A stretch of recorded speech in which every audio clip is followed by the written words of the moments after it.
নমস্কার দর্শক বন্ধু, হেলথ ইম্প্যাক্ট ইউথের এই পর্বে আপনাদের স্বাগত জানাচ্ছি। আসলে দর্শক, আজকে আমরা একটি বিষয় নিয়ে আলোচনা করব যা অত্যন্ত গুরুত্বপূর্ণ। আপনারা অনেক সময় প্রশ্ন করেছেন, সেই জন্যই এই আলোচনা আজকে আমরা বেছে নিয়েছি। আপনাদের প্রশ্ন থাকে যে গর্ভস্থ অবস্থায় আল্ট্রাসাউন্ড করলে গর্ভস্থ শিশু বা গর্ভস্থ ভ্রূণের কি কোনো ক্ষতি হয়, বা বারবার আল্ট্রাসাউন্ডে কি গর্ভস্থ শিশুর কোনো রকম ক্ষতি হয়, এবং আরো একটি প্রশ্ন থাকে আপনাদের যে কখন গর্ভের শিশুর নড়াচড়া বোঝা যায়। কাজে গর্ভের শিশুর নড়াচড়া বোঝার জন্য দরকার আল্ট্রাসাউন্ড, এবং সেই আল্ট্রাসাউন্ড বারবার করলে গর্ভস্থ শিশুর কোনো ক্ষতি হয় কিনা, এই প্রশ্ন আপনারা আমাদের বারবার করেছেন। সেই জন্য আজকে আমরা চলে এসেছি। কলকাতা শহরের বিশিষ্ট গাইনোকোলজিস্ট ডক্টর পল্লবী দাগা আমাদের সঙ্গে রয়েছেন। আমরা ম্যাডামের কাছে যাব, এ নিয়ে বিস্তারিত আলোচনা করব। আপনাদের সব প্রশ্নের উত্তর আশা করি এই ভিডিও থেকে পাবেন। ভিডিওর শেষ পর্যন্ত আমাদের সঙ্গে থাকুন। চ্যানেলে যদি নতুন এসে থাকেন, চ্যানেলটিকে অবশ্যই সাবস্ক্রাইব করে রাখুন, কারণ স্বাস্থ্য সংক্রান্ত নানা বিষয় নিয়ে প্রতিনিয়ত আমরা আলোচনা করছি আপনাদের জন্য। আসুন আজকের আলোচনা শুরু করি। ম্যাডাম, আপনাকে স্বাগত জানাচ্ছি হেলথ ইম্প্যাক্ট ইউথে।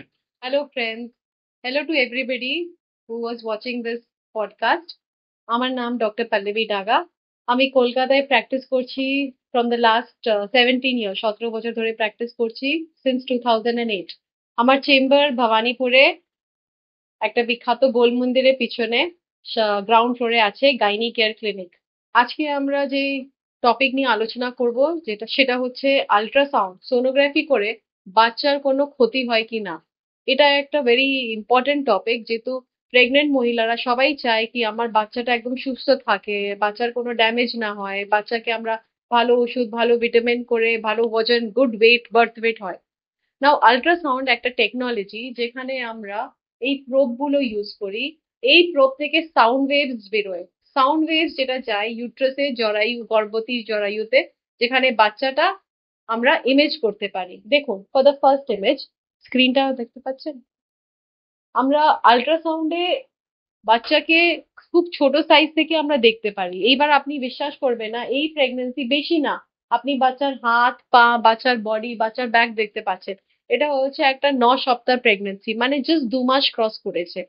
9 উইকসে অত সুন্দর ক্ল্যারিটি চলে আসে, যেখানে আমরা ডায়াগনোজ করতে পারি কি বেবির কোনো অসুবিধা নেই তো, বেবির হাত ঠিক করে তৈরি হয়েছে, বেবির কি পা ঠিক তৈরি হয়েছে, বেবির দুটো পা, দুটো হাত, মাথা, ব্রেন এর সব যে বোন হয়, স্কালে যা বোনস হয় ওইগুলো রেডি হয়েছে কিনা।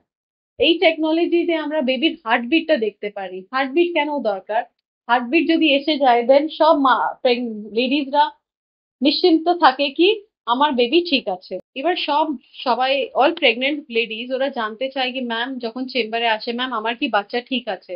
এবার বেবি ঠিক আছে কিনা আমরা কি করে বুঝবো? আমরা এই আল্ট্রাসাউন্ড মাধ্যমে বেবির হার্টবিটটা চেক করি। যখন আমরা দেখতে পারি কি হ্যাঁ বাচ্চার হার্টবিট ঠিক আছে, that means yes your baby is good. কোনো কোনো কেসে আনফর্চুনেটলি আমরা দেখি বেবির হার্টবিট নেই, মানে সেই কেসে মিসক্যারেজ হয়ে গেছে। তো সোনোগ্রাফি আমাকে নানা রকমের হেল্প করে, বাচ্চা সুস্থ আছে কিনা, বাচ্চার কত সাইজ হয়েছে। সাপোজ পেশেন্ট অনেক সময় মেন্সে ডেট ওদের মনে থাকে না, তো ওরা বলতে পারে না ম্যাম আমার পিরিয়ড 2 মাস কিংবা 3 মাস ধরে মিস হয়েছে, আমার বেবি কত বড় আমি জানি না। তো সেই ক্ষেত্রে আমরা স্ক্যান করে বাচ্চাকে মেপে আমরা ডিসিশন নিতে পারি কি এই বাচ্চার ডেলিভারি ডেটটা কবে পড়বে। আজকাল আপনারা জানেই জরায়ু, ইউট্রাসের টিউমার, ওভারিতে সিস্ট, এইগুলো problems also very common. In pregnancy যদি কারো টিউমার থাকে দেন আমরা ডেলিভারির সময় ওই টিউমারটা বাদ দিতে পারি। ডিম্বাণুতে সিস্ট থাকলেও সিস্টটা বাদ দিতে পারি। কিন্তু আমরা জানবো কি করে? শুধু পেটে হাত দিয়ে বোঝা যায় না কি কারো পেটে টিউমার আছে কিনা।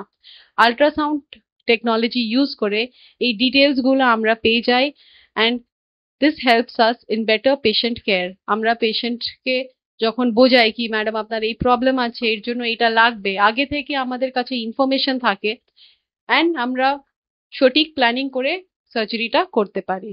এবার আল্ট্রাসাউন্ড একটা প্রেগনেন্সি তে আমরা 5-6 বার আল্ট্রাসাউন্ড কেন করি? শুরুতে আমাদের আল্ট্রাসাউন্ড লাগে দেখার জন্য কি বেবির লাইফ এসছে কিনা, মানে বাচ্চার হার্টবিটটা এসছে কিনা। যখন প্রেগনেন্সিটা 5 মাসের দিকে যায় আমরা অ্যানমালি স্ক্যান করে দেখি কি বাচ্চার কোনো ডিফেক্ট কিনা। আল্ট্রাসাউন্ড মাধ্যমে আমরা বাচ্চার brain, heart, lungs, liver, kidney, urinary ব্ল্যাডার, এই সবগুলো ইন্টারনাল অর্গানস সঠিক করে অ্যাসেস করে আমরা ডিসিশন নিতে পারি whether the pregnancy is healthy or not. নানা রকমের মেডিকেল প্রবলেম হয়, যেটাকে আমরা বলি কনজেনাইটাল অ্যানোমালি, মানে birth defect, serious birth defect, যেটা ডেলিভারির পরে বাচ্চা সুস্থ থাকবে না কিংবা বাচ্চা বাঁচবে না।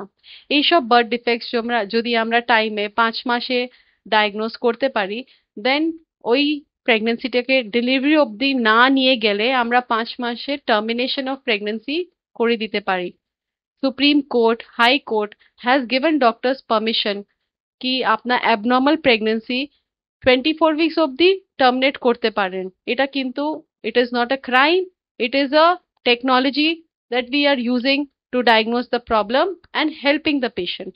At 6 months of pregnancy আমরা বাচ্চার হার্টের ইকোকার্ডিওগ্রাফি করে দেখি কি হার্টের 4 চেম্বার ঠিক আছে কিনা, outflow tracts, blood vessels normal আছে কিনা। আস্তে আস্তে যখন ডেলিভারি দিকে প্রেগনেন্সিটা প্রোগ্রেস করে, আমরা গ্রোথ স্ক্যান করে দেখি কি বাচ্চার যতটা গ্রোথ হওয়ার উচিত অতটা গ্রোথ হয়েছে না বাচ্চার গ্রোথ ছোট আছে, বাচ্চার ওজন কত, জল যেটা পেটে থাকে বাচ্চার পাশে জল পরিমাণ অ্যাডিকুয়েট কি কম, আর মোস্ট ইম্পর্টেন্ট প্ল্যাসেন্টা, যেটা আফটার বার্থ কিংবা ফুল যাকে বলা হয়, ওর পজিশনটা হ্যাম্পার করবে না তো আমার নর্মাল ডেলিভারি রাস্তায় এসে ওটা অতিরিক্ত ব্লিডিং হবে কিনা। Ultrasound is a beautiful technology, যেটা বাচ্চার আর একটা গর্ভবতী মহিলার জন্য completely safe. One common question যেটা আমরা চেম্বারে পাই কি ম্যাম আমার বাচ্চাটা কবে নড়বেন, আমি নড়াটা বুঝতে পারছি না। এবার যাদের ফার্স্ট প্রেগনেন্সি, আমরা বাচ্চা নড়া 4.5 to 5 months অফ প্রেগনেন্সিতে, যেটা অ্যাপ্রক্সিমেটলি 18 থেকে 20 সপ্তাহ প্রেগনেন্সিতে বোঝা যায়। পেটের মধ্যে তলপেটের মধ্যে হালকা হালকা গুড়গুড় ফিলিং সেন্সেশনটা আসে মহিলাদের, যেরকম বাবলসটা ঘুরছে একদিকে থেকে আরেক দিকে। যাদের সেকেন্ড কিংবা থার্ড প্রেগনেন্সি হয় ওরা বাচ্চা নড়াটা আর একটু তাড়াতাড়ি বুঝতে পারে, ওরা বাচ্চা নড়া 4 মাস পর থেকে বুঝে যায়। এবার অনেক সময় প্ল্যাসেন্টার পজিশনের উপর ডিপেন্ড করে, প্ল্যাসেন্টা যদি অ্যান্টিরিয়র থাকে আর বাচ্চাটা প্ল্যাসেন্টার পিছনে, তো বাচ্চা যখন নড়ে ও নড়ছে কিন্তু ধাক্কাটা প্ল্যাসেন্টাতে লাগছে। তা এইসব কেসে মারা বাচ্চা নড়া একটু লেটে বোঝে। সুতরাং দর্শক, আপনারা শুনলেন ম্যাডাম বললেন যে যে আমরা কোন সময় গিয়ে গর্ভস্থ শিশুর নড়াচড়া বুঝতে পারি। একজন মা বুঝতে পারবেন তার শিশুর নড়াচড়া কোন মাসে কোন সময়ে গিয়ে কত সপ্তাহ নাগাদ, এবং সেটা বোঝার জন্য যে আল্ট্রাসাউন্ড, সেটা নিয়ে হাজারো মিথ ছড়িয়ে ছিটিয়ে রয়েছে, হাজারো প্রশ্নচিহ্ন ছড়িয়ে ছিটিয়ে রয়েছে, তা থেকে ক্ষতি হয় কিনা। আপনি শুনলেন যে আল্ট্রাসাউন্ড এমন একটি অত্যাধুনিক পদ্ধতি যা থেকে আমরা বুঝতে পারি বাচ্চা নড়াচড়া বা তার অবস্থান, কিন্তু তা থেকে আদতে কোনো রকম ক্ষতি হয় না। কাজে নিশ্চিন্ত থাকুন, চিকিৎসকের পরামর্শ মেনে চলুন। যখন আল্ট্রাসাউন্ড করার দরকার তখন ডাক্তারবাবুই আপনাকে বলবে, চিকিৎসকের পরামর্শ মেনে আল্ট্রাসাউন্ড করুন। সুস্থ সন্তানের জন্মদিন এই প্রার্থনাই করি। ভালো থাকবেন, সুস্থ থাকবেন। ধন্যবাদ।